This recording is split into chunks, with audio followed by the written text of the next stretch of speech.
That is a very dangerous thing for a country. When one side thinks it gets to own patriotism and own the flag, and when the other side actually disavows it and despises it, that's a recipe for disunion. And it's a recipe for kind of a self-fulfilling prophecy.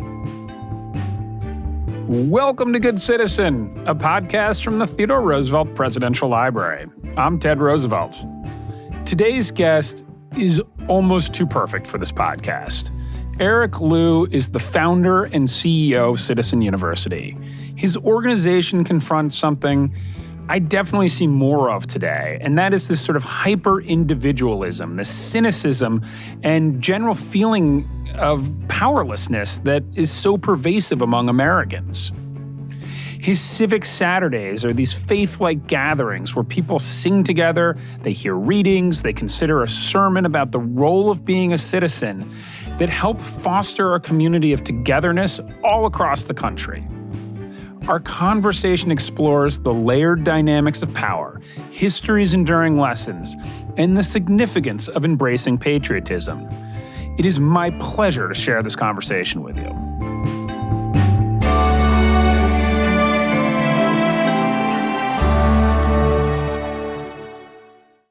Eric, it is great to have you on this podcast. Thank you so much for joining us today. Ted, thank you for having me. Eric, we end every episode with the same question. And I actually am going to flip things for this episode and ask that last question first, because I think it is going to really underpin the entire conversation. And it's a big question, but I think you're up to it. What does it mean to be a good citizen?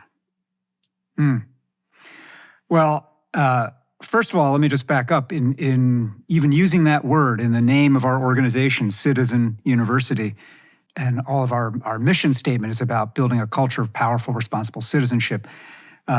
What we don't mean in the first place is something that's restricted only to a legal sense of United States citizenship. I do believe United States citizenship matters hugely, but in our work, we think about citizenship and the idea of a citizen in a broader, more capacious ethical sense of being a member of the body, a contributor to community. Understood that way, there are plenty of people who lack the documents but live like big citizens, and there are plenty more people who have the documents and don't. We have in our work, Ted, a very simple equation that defines citizenship, or what you're asking about, really good citizenship. And the equation is this: power plus character equals citizenship. To live like a citizen in the way that I've been describing requires both a literacy in power, a fluency and understanding of what power is, what forms it takes, how it flows, why that flow is what it is, how it came to be that way, how it can be changed, and how you can practice power. But then coupling that literacy and power with a grounding in civic character, a set of norms and values and, again, dispositions that are not only about kind of individual virtue and personal attributes of grit and perseverance and so on and so forth, but kind of character in the collective.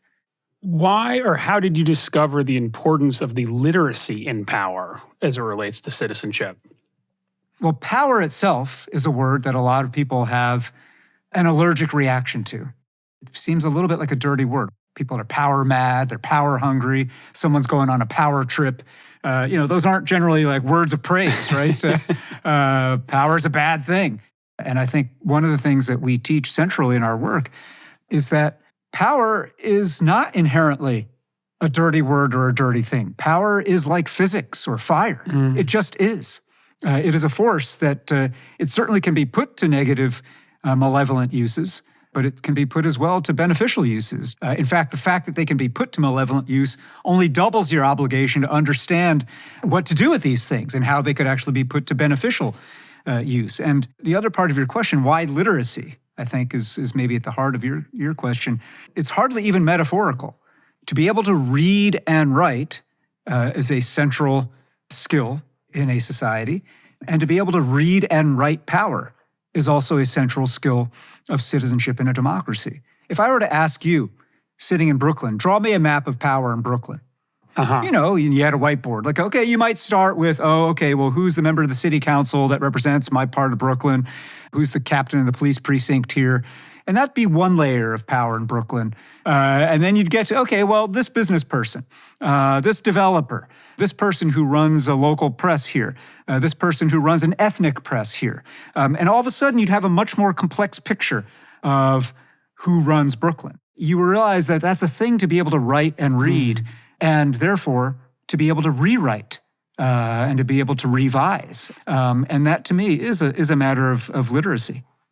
As you see people becoming more literate in power, I wonder if that changes their sense of the role of their ability to participate in power. Is it empowering to understand this, or is it disempowering in some cases to understand this? I think it can certainly be both. And it depends on what you do with that reading of power. Pick your place in the United States, how rigged a game can feel. And that's not just national politics and the kind of politics of national grievance about rigged games. Actually, at the most hyper-local levels is often where you find the most rigged, because it's people are paying the least attention to it, and there's just this sense of, well, that's just the way it is, and it's the way it's been, and I got to kind of go along with it. An understanding of that can be disempowering, but it can also, if you couple your reading of the current map with a reading of history and a reading of the ways in which, over the course of our country's history, over and over again, what seemed like to be some of the most unequal, stacked decks, rigged games, have been occasions for people, starting at the smallest scale, to ask, why is it this way? Why can't we change things? You know, I know this podcast isn't all about your great-great-grandfather, but I happen to be a student of TR and Teddy Roosevelt, and to use literally the title of Edmund Morris's iconic biography, The Rise of Theodore Roosevelt. And that rise was at a hyper-local level in New York City politics, realizing how corrupt and rigged it was and saying, you know what? This is kind of BS. I think a few of us could change this, and a few of people like him did change it in the way that kind of closed, clannish, precinct-level Democratic clubs, party clubs operated, then changed it in the way that the most corrupt institution, the NYPD, back then, a long history of rigged games and institutional corruption. And he broke that. And that's partly a story of an exceptional man by force of his exceptional personality. But the actual civic story was that he did almost none of that reform alone. It's so interesting that you referenced Teddy Roosevelt. I think his most famous speech is Citizenship in a Republic. It's more colloquially known as the Man in the Arena speech. But it's often interpreted as an ode to rugged individualism, when in fact, if you read the whole speech, it's an ode to collective action in a republic. And the quote that gets pulled out most often is a lead-in to him saying, yes, the individual is important. Yes, they have to try, but every individual is going to be overrun by collective action, and that you need to do things through collective action. So you're exactly right to say that he was a force of nature, but he very much understood the need for the collective. Rugged individualism never got a barn raised. Rugged individualism never cleared a field. Rugged individualism is not what made D-Day possible. It's not what made the moon landing possible. Rugged individualism, again, is a strand of DNA that must be coupled with a sense of mutual responsibility taking and collective vision and common purpose. I'm curious about where you think we stand as a nation right now on that culture of citizenship. Well, I think we're not in a great place. So much of our conversations about democracy being in trouble right now focus on one half of the cycle, which is our political institutions. People fixate on the Electoral College and the Supreme Court and gerrymandering and so on and so forth. But political institutions are always in a cyclical relationship with civic culture. Civic culture, the norms, the narratives, the habits, the values, the rituals, the mindsets that determine what we think is okay in how we live together, those things are always influencing each other. And so when you have political institutions that are rigged and corrupt and captured, that feeds a civic culture of disengagement and cynicism and nihilism, right? And there's a lot of pain and there's a lot of brokenness in civic and communal life. And that gets expressed, unfortunately, through a very blunt instrument for pain relief, and that's called a presidential election. That kind of change, that kind of culture change is least effective at a presidential election national level. It's most effective when you look around at a human scale of who are your neighbors and what are the ways in which we foster this culture of showing up, seeing each other, in each other at a communal level, at a human scale. And so I do think that culture precedes structure. Eric, what I hear you saying is that presidential elections are more of a symptom of the problem, not the problem themselves, and that the problem itself is this decline, this civic decline that's taking place. I wonder if in your work you've identified some of the causes for the civic decline over the last, call it 20, 30, 40 years. We've been living through this deep 40, 50, 60 year, this tectonic grinding shift of concentration of wealth. You know, the fact that a small handful of families in the United States control more wealth, more of the nation's wealth than the bottom 50% of us, than 150 million of us. Literally, your great-great-grandfather is spinning in his grave. I mean, that is the kind of stuff that led to the progressive era, that led to angry populism and angry revolutionary spirit on both the right and the left, starting in the 1870s, 1880s, and all the way through the early 1900s. But a whole sequence of other decisions that we made in our national politics that you can think of as trickle-down economics, all of these things led to an eroding of our middle class, a rigging of our tax system to reward wealth. And so, to me, the raw, angry populism of left and right in American politics today is not a surprise. In fact, quite frankly, whether it was the Tea Party or Occupy Wall Street or the original rise of Donald Trump or the rise of Bernie Sanders or Trump's reelection, these things are literally right on schedule. They are exactly what happens when you have a couple of generations of this grinding kind of inequality and concentration of wealth. So I think that's the big one. What we have also this time, more than they had in the United States 120 years ago, is this big demographic shift as well. Again, in our lifetimes, just for the last 60 years, for the first time, the United States is trying out what it looks like and feels like to have a multiracial democratic republic. You put that together with the zero-sum scarcity thinking that comes when you have an age of economic inequality, and it becomes much more explosive.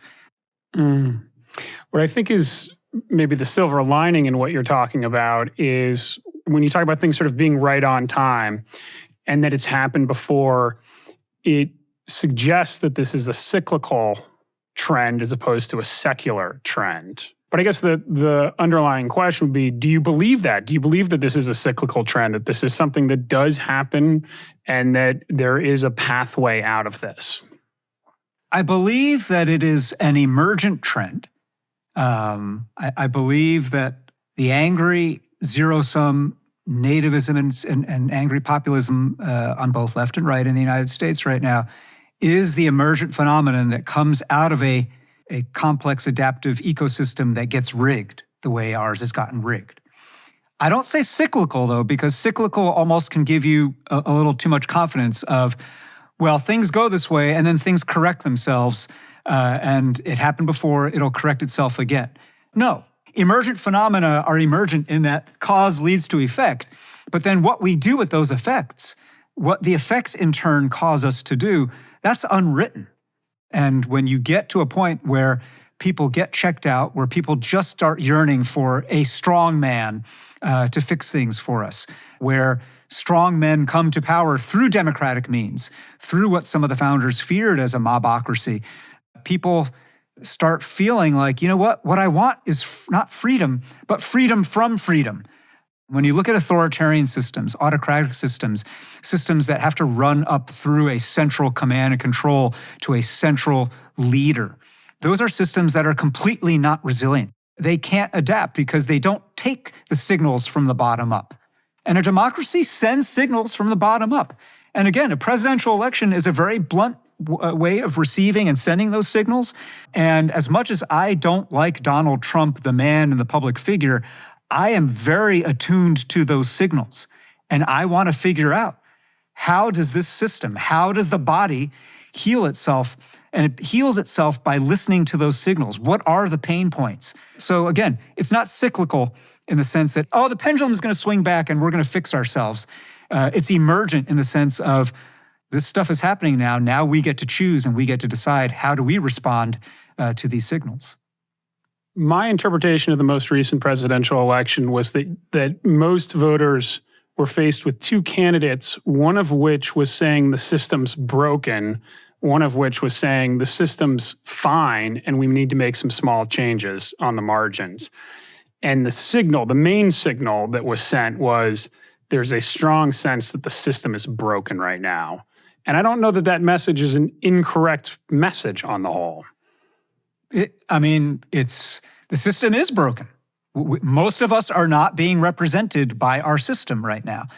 But I think even beyond that, which is almost a political science kind of, before you get to the political science of it, I think a deeper instinctual thing that we got to remember is that all politics is pain relief.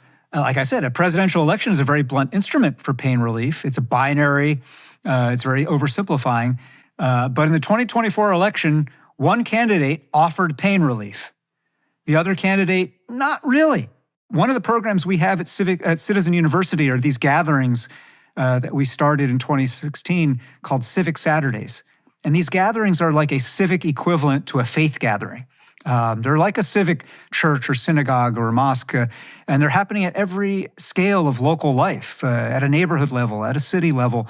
And we gave it this format because when you ask people, do they think the system's broken, they'll say yes, and they may feel angry about it. But when you ask them what hurts, that's a different kind of inquiry. That's a different kind of space. And it's a kind of space that is about heart and about belonging and about a yearning to be part of something in which you're not alone.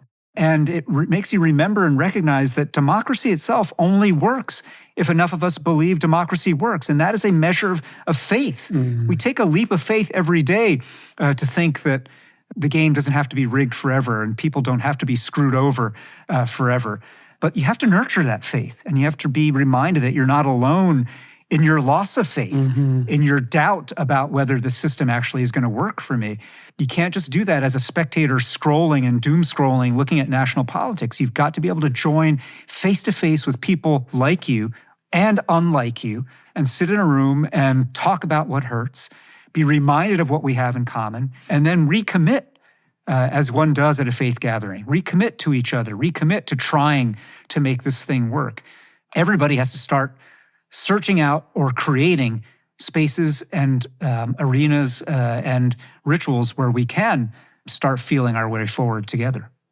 Something that's come up a couple times on this podcast recently in similar conversations has been the decline in organized religion and the decline in third spaces. And I'm curious, how much was it a direct response to that, or is it just sort of natural that it's sort of filling that role?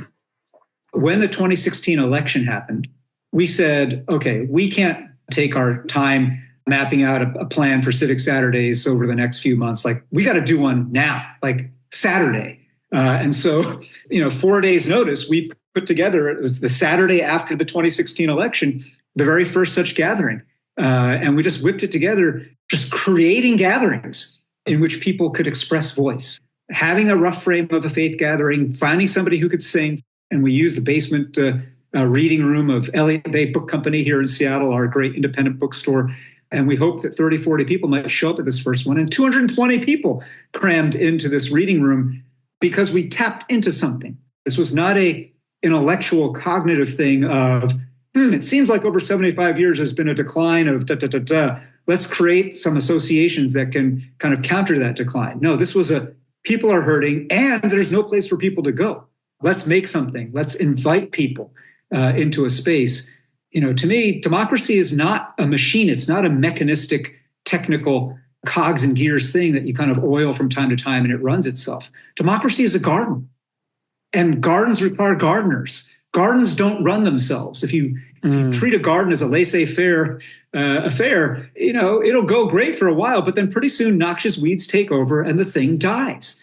And what we have forgotten how to do in our lifetimes is how to tend the garden. Yeah. And that means how to join a club. That means how to start a club. And I'm not talking just political and civic clubs. It can be a club about sports. It can be a club about a book club. Whatever it is, that habit of joining is one that we've got to rebuild. And that's the DNA from which the rest of associational life begins to emerge. And it took 50, 60 years for that to decline. And it's going to take a good long time for it to revive. But we've got to start somewhere, and we've got to start now. You talk about the habit of joining, and it reminds me of of a defense of patriotism that you've made a couple times in the past. And patriotism has been a word that has gone out of vogue in some circles, certainly among progressives, something that I find disheartening in a lot of ways, because I grew up in an era where being a proud American was sort of an expectation, I think, for most people. It's not to say that the country was perfect, but I was really quite pleased to see your full-throated defense of patriotism. What led you to that as kind of a piece of the puzzle here? I mean, for starters, I'm the child of immigrants. And when you are the child of immigrants, when you are a second-generation American, you are conscious all the time that all I did was have the dumb luck to be born here. I literally am the inheritor and therefore the steward of a ton of opportunities that other people made possible, starting with my parents, who did the heavy lifting and took the great risks to come to a new society with no connections or resources, but then also to be the inheritor in a deeper sense, that every freedom we have is a responsibility to sustain and nurture the ecosystem that made such freedoms possible. And then I think the flip side of that is when you're the son of Chinese immigrants, you're also very conscious of the ways in which this country has broken its promises over and over again from minute one. Yeah. And so my notion of patriotism has never been this kind of blind celebratory jingoism. Hey, my country's awesome. We're number one. Woohoo. Like if that's the depth of your patriotism, that's not true. That's a very shallow fake patriotism. But if all you have conversely is my country sucks, my country's been breaking promises from minute one, my country's been oppressing me and people like me from the beginning, why should I believe in this? That also is no way to live in a society. And unfortunately, I think what's happened in our lifetimes is that the American right has wanted to believe only in a positive, tell me only the good news version of patriotism. And the American left has bought into an idea that America could do no right and has only been wrong and has only been the oppressor. And I think starting in Vietnam, it just became more fashionable among American progressives to keep patriotism at arm's length. And that is a very dangerous thing for a country. When one side thinks it gets to own patriotism and own the flag, and when the other side actually disavows it and despises it, that's a recipe for disunion. And it's a recipe for kind of a self-fulfilling prophecy. To me, true patriotism, it's to understand the United States is a nation built on a foundation of words and ideas. We are a creedal nation. We are made up of nothing but a creed. That is both an incredibly powerful thing and an incredibly fragile thing. The only measure of patriotism is, are you trying to push our society, our communities, and ourselves to close the gap between our creed and our deeds?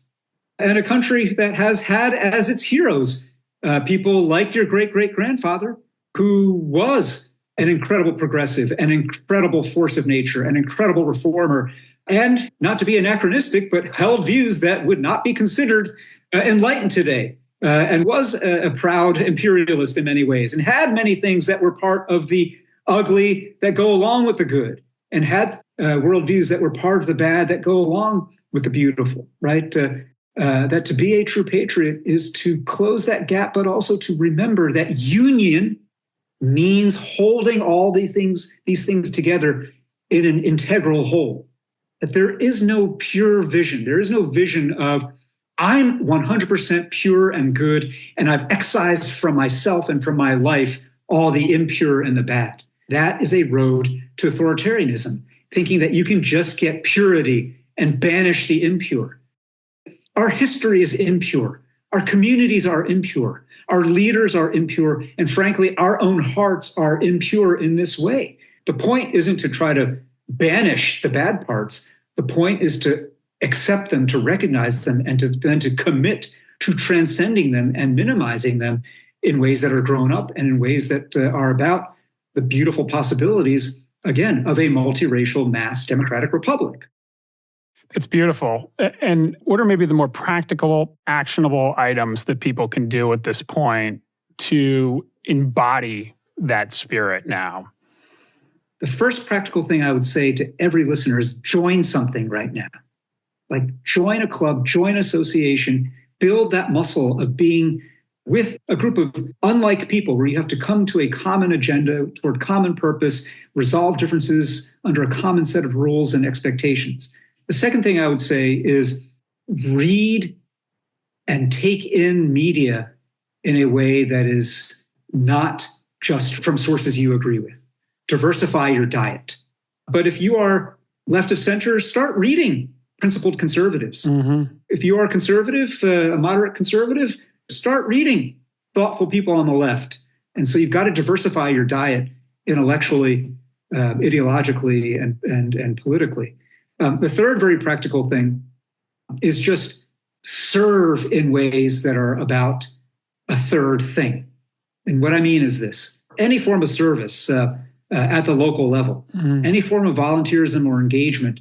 And again, this doesn't have to be your form of joining a club. It can be just once or twice a year, but some form of joining with people who are very different from you, where what you're coming together to do is not talk about yourselves, not talk about your worldview and my worldview, and let's hash it out, our difference in worldviews, but we're working on a third thing. And then I think the last thing I would say very practically is read history. And that can be American history, that can be global history, that can be hyper-local history. But understand that all of these things have happened before. All of the fights, all of the arguments, all of these challenges and struggles over power have precedent, and you can learn from them. And our attention spans have shortened so much. And so to be able to read history is really important for living like a citizen. Thank you for this conversation. It's been really informative for me. You're unbelievably eloquent, and I really appreciate the time you've taken to talk with us today. Thank you. Thank you so much for having me, but also just thank you for, literally everything I've just said about what it means to live like a citizen, you're doing, both by having this podcast and by stewarding your great-great-grandfather's legacy by finding new ways that are relevant to our times to show up and to be useful to society. And I think, every one of us comes with our own particular baggage, our own particular advantage, our own particular perspective, our own particular liabilities. And it's for each of us to decide and choose, what am I going to do with that? How am I going to show up? And this podcast is a great example and leading by example of what it means to show up. So thanks, Ted. Thank you, Eric. I really appreciate it. Thank you again, Eric. I'm confident that you've inspired our listeners to show up in new ways, whether it's by volunteering or joining a club or even hitting a civic Saturday. To learn more about Eric Liu's work or to get involved, just head to citizenuniversity.us. Good Citizen is produced by the Theodore Roosevelt Presidential Library in collaboration with the Future of Storytelling and Charts and Leisure. You can learn more about TR's upcoming presidential library at trlibrary.com.